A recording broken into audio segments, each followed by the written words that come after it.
ٹھیک ہو گیا. اعوذ باللہ من الشیطان الرجیم. بسم اللہ الرحمن الرحیم. سورہ المائدہ چھٹا سپارہ ہے، 5ویں سورت ہے قرآن شریف کی. سورہ المائدہ بہت ضروری سورت ہے. اس میں بے حساب رمزیں اور محکمات پر اس میں زیادہ فوکس ہے. محکمات وہ آیتیں ہیں جس کو کہا کہ اللہ تعالیٰ نے کہا کہ یہ اصل کتاب ہے، کہ اس پہ تو لازمی ہی ایمان لانا ہوگا. محکمات اس میں کچھ جیسے سخت پابندیوں والی بات ہے، سختی کے ساتھ پابند ہو جاؤ اس بات کہ یہ کام کرنا ہے، یہ کام نہیں کرنا. ممنوعات مکروہات کا بیان علیحدہ، حلال حرام کی وضاحت. تو بڑی شاندار صورت ہے. مائدہ کا مطلب ایسے ہے دسترخوان. حضرت عیسیٰ کا اس کے اندر وہ معاملہ ہے جو دعا آپ نے فرمائی، تو اس نسبت سے اس کا نام سورہ المائدہ ہے. حضرت عیسیٰ کی دعا اس میں شامل ہے، وہ پڑھیں گے ظاہر ہے آگے چل کے. اعوذ باللہ من الشیطان الرجیم. بسم اللہ الرحمن الرحیم. یا ایھا الذین آمنوا اوفوا بالعقود. اے ایمان والو اپنے وعدے کو پورا کیا کرو. احلت لکم بہیمۃ الانعام الا ما یتلی علیکم غیر محل الصید وانتم حرم. حلال کر دیے گئے ہیں تمہارے لیے بے زبان وہ جانور جن کا حکم پڑھ کر سنایا جائے گا تمہیں، لیکن حلال نہ سمجھنا شکار کو اس حالت میں کہ تم نے احرام باندھا ہو. احرام کی حالت میں ہر طرح کے شکار کو منع کر دیا گیا بالکل. اب پہلے نہیں تھا یہ، مطلب ایک حدیث میں اس کا پوری روایت ملتی ہے کہ جی احرام باندھا ہوا تھا اور کچھ صحابہ کرام کو یہ بات معلوم نہیں تھی. ظاہر ہے ابتدا کا جو دور ہے نا وہ ہمیں لازمی دہراتے رہنا چاہیے کہ نبی اکرم صلی اللہ علیہ وسلم اعلان نبوت فرما رہے ہیں اور صحابہ کرام نت نئے روز آ رہے ہیں، داخل اسلام ہو رہے ہیں. کسی نے کوئی سبق سنا اور کسی نے کچھ نہیں سنا. پورا سننے والے تو بہت کم ہوں گے نا جو ہمیشہ تمام بات رسالت آپ صلی اللہ علیہ وسلم سے سن رہے ہیں. نئے آنے والے ہیں، کچھ دور ہیں کچھ نزدیک ہیں، کسی کی معلومات کچھ، کسی کا ذہن کچھ. تو بیچ میں شروع میں کچھ غلطیاں ہوئی ہیں صحابہ کرام سے بھی کہ جی کچھ سفر جاری تھا حرم شریف کی طرف اور یہ احرام باندھا ہوا تھا اور کچھ صحابہ کرام نے گدھے کا، جنگلی گدھا جسے کہتے ہیں، اس کا شکار کر لیا. اور کچھ صحابہ کرام جنہوں نے احرام باندھا ہوا تھا انہوں نے خود شکار نہیں کیا لیکن مدد کی، ہیلپ آؤٹ کیا، انہوں نے خود شکار نہیں کیا. اب جب یہ بات طے ہو گئی تو پھر کچھ صحابہ کرام نے ان کو جملہ سنایا، یہ بات سنائی کہ یہ تو احرام کی حالت میں جو شکار منع کر دیا گیا ہے سخت. انہوں نے کہا جی ہمیں تو پتہ نہیں تھا. نبی اکرم صلی اللہ علیہ وسلم کے پاس معاملہ پیش ہو گیا کہ جی ہم نے شکار کر لیا جانور کا اور یہ تو ہمیں نہیں پتہ تھا. آپ نے فرمایا آئندہ مت کرنا، سخت منع کر دیا گیا. قرآن شریف میں آیت آ گئی. اب اس گدھے کا، اس جانور کا کیا کریں؟ جنگلی گدھا. اب گدھے سے مراد گدھا ہی لے لیتے ہیں کیونکہ ہم نے گدھے دیکھے بہت ہیں اور ہمارے حکمران بہت رہے ہیں، اس لیے ہمارے ذہن میں گدھا بیٹھا ہوا ہے. وہ گدھے سے مراد وہ والا ڈنکی نہیں ہے. جنگلی گدھے بہت سارے، مطلب ایک سپیشیز ہے نا، جنگلی گدھے کہیں گے اس کو، جو تو گھوڑا نہیں ہے، گھوڑے طرح کا بے شمار ہو سکتے ہیں. ابھی بے شمار نسلیں ہیں گھوڑوں کی. اب جیسے آپ اگر دیکھیں تو نیل گائے کیا چیز ہے جی، مطلب آپ اسے ہرن میں لیتے ہیں، آپ اسے گائے میں لیتے ہیں، آپ اسے گھوڑے میں، ایک بے شمار سپیشیز ہیں. اب جنگلی گدھے سے مراد حدیث میں کیا ہوگا آپ پہلے تو اس کی تصدیق کرنی پڑے گی. اور شہری جو گدھا تھا بالکل وہ تو صحیح حدیث میں آگے، تو یہ تو صریحاً حرام ہے، صریحاً حرام. جنگلی جانوروں کے بارے میں سفر کے حالات میں ویسے ہی سرکمسٹنسز الگ بیان ہو گئے. تو بہرحال احرام کی حالت میں شکار کو حرام قرار دے دیا گیا، سخت منع ہے. میں ایک دکھ کی تکلیف کی بات ساتھ ہی بیان کر دوں، پریشان کن بات ہے. آپ جب حرم شریف جاتے ہیں نا احرام کی حالت میں، تو ہم نے 3-4 دن گزارنے مکہ شریف میں، عمرہ کیا اور پھر مدینہ شریف چلے گئے. لیکن آپ حاجی ہیں، چاہے آپ عمرے کے لیے، لیکن آپ حاجی کا کیا مطلب ہے؟ سفر کرنے والا، ٹریولر. اس کے بارے میں قرآن شریف میں ابھی لکھ دیا کہ ان کا احترام کرنا یہ اللہ کی نشانیوں میں سے ہے. چاہے وہ میں ہوں پاکستانی، چاہے وہ بنگالی ہے، چاہے وہ انڈین ہے، چاہے وہ افریقہ ایتھوپیا جیسے قرآن شریف میں بیان ہے. لیکن یقین کریں وہاں جو انتظامیہ ہے وہ ایک اس طرح انگیج کرتے ہیں حجاج کرام کو یا زائرین کو. الامان الحفیظ ہم نے اور آپ نے سب نے بھگتا ہوا ہے. آپ سب گئے جا کے دیکھ چکے ہیں کیا حالت ہوتی ہے. اور خاص طور پہ اگر کسی نے سبز پگڑی باندھی ہوئی ہے یا کسی وہ پیری مریدی کے وہ اس میں کچھ شائبہ ہے، اس کو باقاعدہ پکڑ کے وہاں حرم شریف میں سین حرم میں ذلیل کیا جاتا ہے بہت گندے الفاظ میں. اور اس کی ویڈیوز موجود ہیں، میں تو نہیں کہہ رہا، ویڈیوز کہہ رہی ہیں کہ جی انتہائی قبیح الفاظ، انتہائی نازیبا انداز اور انتہائی اونچی آواز میں ان کو ذلیل خوار کر دیا جاتا ہے. پڑھنے والے قرآن شریف پڑھتے نہیں، کہ تم حرم میں بیٹھے ہو، لمبی داڑیاں، اور تم ٹھیکیدار بنے ہوئے دین کے، کیا تمہیں قرآن کی آیت نظر نہیں ہے کہ اللہ تعالیٰ نے سخت حرام کر دیا؟ جب جانور حرام کر دیا تو انسان کا دل کیا اس سے افضل نہیں؟ کیا اس کی کوئی حرمت بیان نہیں ہو رہی؟ اگلی آیت میں حرمت بیان ہو رہی ہے، حاجیوں کی حرمت کرنا، جو زائرین آتے قرآن شریف میں ابھی پڑھ رہے ہیں آپ، ابھی پڑھ لیں گے آگے. تو اور خاص طور پہ ہوتے وہ بھی پاکستانی ہیں، وہ پاکستانی ہوتے ہیں، انہوں نے وہ عربی چولے ڈالے ہوئے، اوپر سے رومال ڈالے ہوئے ہیں جی. وہ ایک گروہ ہے باقاعدہ، اردو پنجابی ہوتے ادھر ہی کے ہیں، لیکن وہ پکڑ لیتے ہیں حاجی قادری صاحب، حاجی صابری صاحب، حاجی چشتی صاحب، حاجی فلانے صاحب، حاجی نعت خوان صاحب. وہ لوگ انہیں بتاتے ہیں کہ حاجی اس کو ذرا سا سیٹ کرو، اور وہ بدتمیزی کا ایک طوفان ہوتا ہے وہ حرم مدینہ میں.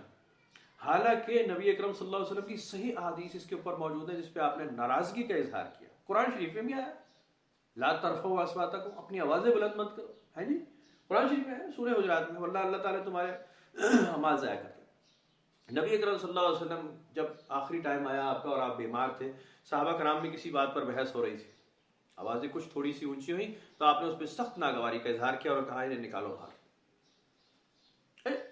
پڑھتے نہیں، کیا پڑھنے والا پڑھے گا نہیں، کیا صحیح حدیث نہیں پڑھے گا، قرآن شریف نہیں پڑھے گا، کیسے؟ حرم مکہ میں یا حرم مدینہ میں روزہ رسول کے باہر یہ آئے دن اس طرح کا ملاکڑا کھڑا کر دیتے ہیں وہ لوگ کہ جی تم قادری ہو، تم چشتی ہو، تم فلانے ہو، تم یہ کپڑا ہی پہنا، یہ ٹوپی پہنی ہے، تم نعت خوان ہو، تمہیں ہم انگیج کریں گے. یہ سب تم حرام حرکتیں کر رہے ہو، حرام کر رہے ہو.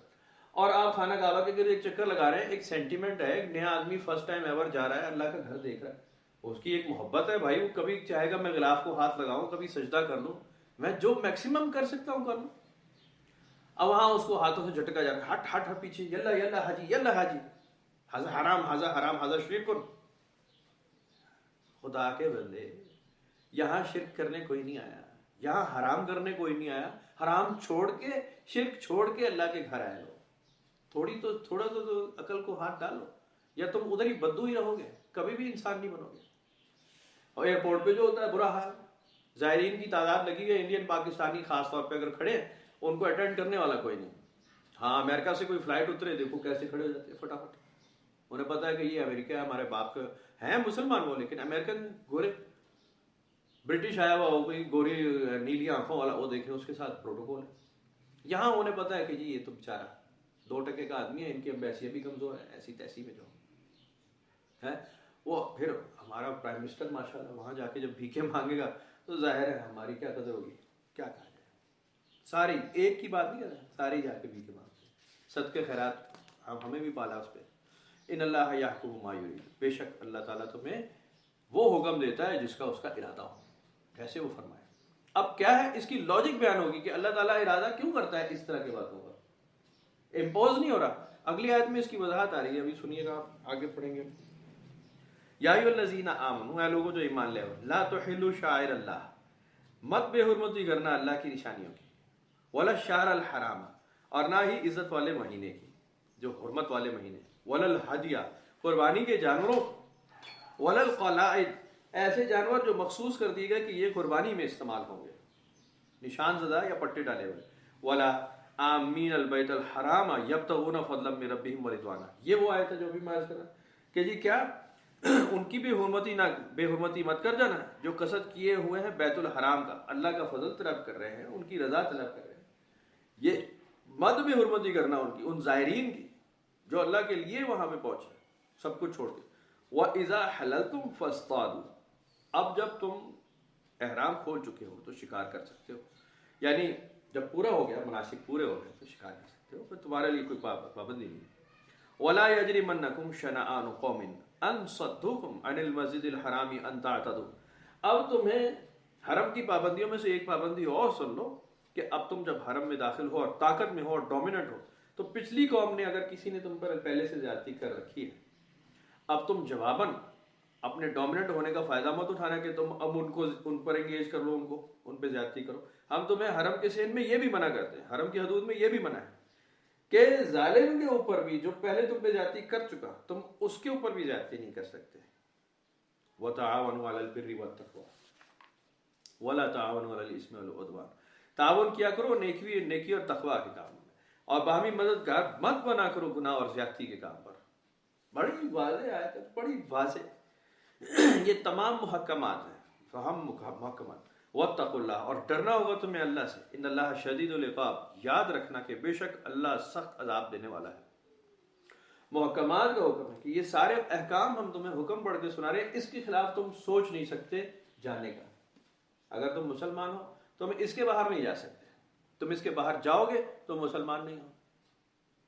تمہارا پھر بندوبست سورہ توبہ میں جو کیا ہے اللہ تعالیٰ نے وہ پڑھ لو. منافقین کی پوری کیٹیگری جو بیان کی وہ پڑھ لو. پھر محکمات کو اگر نہیں مانتے تو، ورنہ دوسری آپشن ختم کر دیا اللہ تعالیٰ نے. ان اللہ یحکم ما یرید، کہ بے شک اللہ تعالیٰ جو حکم فرماتا ہے اس کی مرضی ہوتی ہے، وہ حکم فرماتا ہے. کیوں فرماتا ہے اب یہ ہم آگے پڑھیں گے.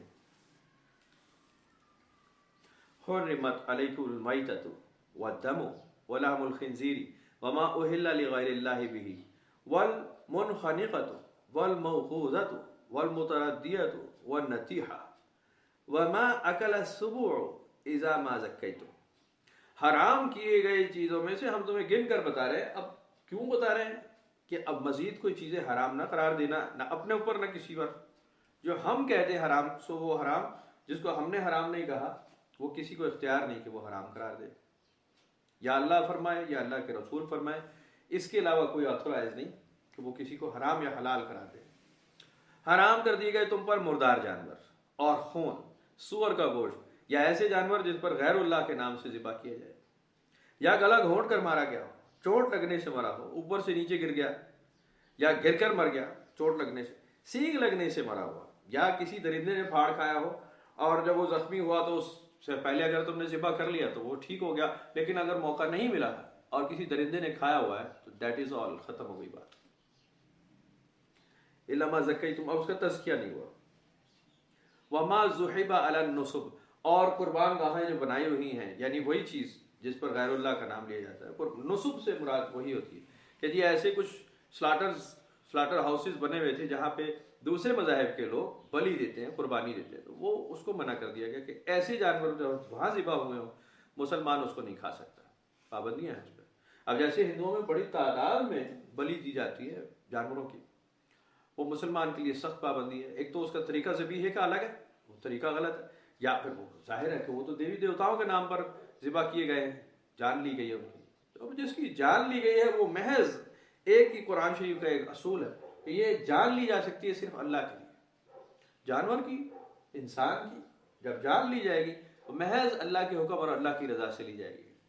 مطلب قاتل کو سزا دی جائے گی تو وہ جو بالکل اولی الامر ہوگا، صاحب وقت ہوگا، حکومت میں ہوگا، قاضی ہوگا، وہ جان لے گا باقاعدہ مقدمہ سن کر.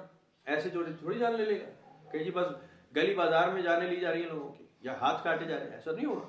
مقدمے بازی ہوگی، اللہ کا حکم اس کو پڑھ کر سنایا جائے گا، فتویٰ ہوگا اس کے اوپر، اتمام حجت ہوگا، تب اس پہ لٹیگیشن کے بعد اس پہ سینٹینس ہوگا. اگر آپ جنگ کرتے ہیں، جہاد کرتے ہیں تو محض اللہ کے لیے. اگر آپ کسی اور خطہ زمین کے لیے جنگ کرتے ہیں تو اس کے سرکمسٹینسز بالکل الگ ہو جاتے ہیں، بالکل الگ ہو جاتے ہیں. یہ بڑی چبھنے والی بات ہے لیکن میں آپ کو سچ بول رہا ہوں. اگر تو اللہ کی رضا کے لیے جنگ کر رہے ہیں کہ اللہ کے دین کو پھیلانا ہے تو دیٹ از آل، ورنہ پھر آپ مذہب کے قائل ہیں، دین کے قائل نہیں ہیں. بات سمجھ رہے ہیں؟ بات سمجھ. دین اور مذہب میں بنیادی فرق ہی ہے. دین ہے محض اللہ کے لیے، مذہب ہے آپ کا جو آپ کا فوکس ہے، جس میں آپ کیٹیگرائز کرتے ہیں چیزوں کو، جس کے اندر آپ اپنے قوانین بنا لیتے ہیں، پسند ناپسند ڈال لیتے ہیں. اسے کہتے ہیں کہ میں مذہب. ذہابہ وہ گیا، ذہابہ جانا، ذاہب جاتا ہے، یعنی ذہابہ سے مراد آپ کسی طرف چلے گئے، کسی اسکول آف تھاٹ کے. دین وہ ہے جو اللہ تعالیٰ بتا رہا ہے آپ کو. اس میں یہی ہوگا کہ محض اللہ کے لیے ہی جان لی جا سکتی ہے، اللہ کے نام پر ہی. جس کے اوپر بڑی مشہور روایت حضور پرنور سیدنا مولا علی کرم اللہ وجہہ کی بڑی مشہور روایت ہے کہ ایک غالباً لوگ تو لکھتے ہیں مرہب کے ساتھ مقابلہ تھا، اب پتہ نہیں کس کے ساتھ ہے، لیکن ایسا ریکارڈ پر ہے کہ آپ گھمسان کی جنگ تھی اور 1 on 1 مقابلہ ہو رہا تھا اور بہت طاقتور دشمن تھا. حضور مولا علی نے بڑی کوشش کی اور بڑے زخم آئے آپ کو، اور بہت مشکل سے دشمن کو زیر کیا. اور جب سینے پر چڑھ گئے اور اس کی جان لینے ہی والے تھے تو لوگوں نے دیکھا کہ سیدنا علی وہاں سے کھڑے ہو گئے اور دوبارہ مقابلہ شروع ہو گیا، اور بہت تکلیف کے بعد اور بہت زخم آیا، آپ کو بڑی چوٹیں لگی، اس کے بعد کہیں اس کو واصل جہنم دوبارہ کیا۔ بعد میں صحابہ کرام نے پوچھا کہ آپ کا بہت اچھا موقع تھا، آپ نے اس کی جان نہیں لی۔ سیدنا مولا علی نے فرمایا کہ اس وقت جب میں نے اس پہ قبضہ کر لیا، میں جان لینے ہی والا تھا، تو اس نے مجھ پر تھوک دیا، اب مجھے اس پہ آ گیا غصہ۔ اگر میں غصے کی حالت میں، ذاتی غصے کی حالت میں اسے قتل کرتا تو وہ علی کی گردن پہ تھا، تو میں تو اللہ کے لیے قتل کرتا ہوں، میں اپنی ذات کے لیے کسی سے بغض نہیں رکھتا، میں تو اللہ کے نام پہ نکلا ہوں، میری تلوار اللہ کے لیے چلتی ہے، کسی کے لیے نہیں چلتی، تو میں ذاتی اس کو عناد بھر نہیں، ذاتی غصے پہ نہیں قتل کر سکتا تھا۔ تو یہ بھری پڑی ہے صحابہ کرام کی سیرت، جو مشر راہ ہے، ستاروں کی مانند ہے، اسی لیے کہ ان کو فالو کیا جاتا ہے کہ ذاتی عناد، ذاتی بغض، ابھی جیسے آپ نے پڑھ لیا ذاتی بغض عناد کے موقع پہ تم دشمن کو بھی تکلیف مت دینا، حرم کے سین میں منع کر دیا، ابھی آپ نے پڑھ لیا ہے۔ تو ایسے جانور جنہیں گلا گھونٹ کر مار دیا گیا، چوٹ سے مرا ہوا، سینگ لگ گیا، نیچے سے اوپر سے گر کر مر گیا، یا درندے نے پھاڑ کھایا، سارے کے سارے حرام ہیں، یا پھر ایسے ذبیحوں پر یہ بھی حرام ہے۔ جوئے کے تیروں سے وَأَن تَسْتَقْسِمُوا بِالْأَزْلَامِ ذَلِكُمْ فِسْقٌ، جوئے کے تیروں سے پاسے پھینک کر، جوئے کے تیروں سے شرطیں لگا کر بھی کیے جاتے تھے، مطلب تیر یہ اس جانور کو لگے گا، یہ اس جانور کو، یہ شرطوں کے مختلف کیٹیگریز ہیں۔ میں اس کو تفصیل سے اس لیے نہیں بیان کرتا کہ لوگ چسکا لے کے یہ کام شروع کر دیتے ہیں، پریکٹس میں آ جاتے ہیں کہ ہاں آئندہ سے بدماشی ہم ایسے ہی کریں گے۔ اللہ تعالیٰ رحم کرے، جوا بہت تیزی سے پاکستان میں پھیلا ہوا ہے، بہت تھوڑے لوگ ہیں جو جوا نہیں کھیل رہے، ورنہ آن لائن سائٹس موجود ہیں، بالکل پروموشنز ہو رہی ہے، آئے پیسے لگائیں کھیلیں فلانا فلانا۔ ابھی 2-4 دن پہلے میرے پاس ایک صاحب آئے اور انہوں نے اپنا کاروبار مجھے بتایا کہ جی میں پرائز بانڈز کے نمبروں کا کام کرتا ہوں،